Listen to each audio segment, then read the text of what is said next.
Hello and welcome to my Yu-Gi-Oh channel. So today we're looking at another card which is coming out of the Prismatic God box. You know, I've got to say this new box has really supported the Divine Beasts, especially the Egyptian gods, as well as the Wicked cards as well.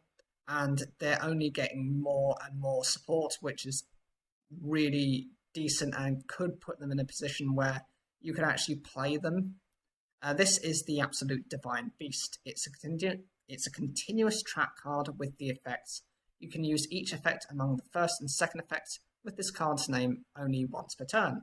When an opponent's monster declares an attack, you can discard one spell or trap card, then target one Divine Beast monster in your graveyard, special summon it in defense position, then change the attack target to it. 2. During the end phase, if you control a Divine Beast monster, you can destroy all face-up cards your opponent currently controls that activated any of their effects on the field this turn. This card is another one of those amazing cards. Yes, it does have its downsides and it is a bit slower for it being a trap card, but it actually works for what you need it to. For starters, it responds to your opponent's monster's attack declaration. Getting rid of a spell or trap isn't much of a problem. And of course, if you've set up your graveyard, you can obviously bring back either Slifer, Obelisk, or Ra. I would suggest either, Slifer or Obelisk are the better ones because they have stat lineups, whereas Ra doesn't when it's summoned through this way. So obviously with Slifer, it gains 1,000 attack and defense, depending on the times the number of cards in your hand. Obelisk is a set standard 4,000 attack and defense, which will prevent your opponent from really attacking. They'll stop their attack because it gets redirected to the Egyptian God card.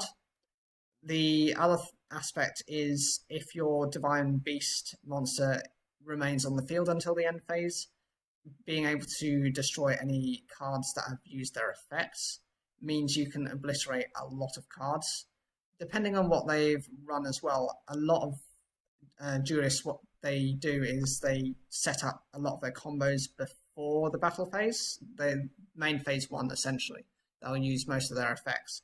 So if you've triggered this in response, your opponent isn't able to do anything. Unless they can do something in main phase 2 to try and link away some of those cards, synchro them, fuse them. Either way, it's using up those resources in response to this card, and actually sometimes that can be a bad thing because you can't really use those cards or their effects for the rest of the turn.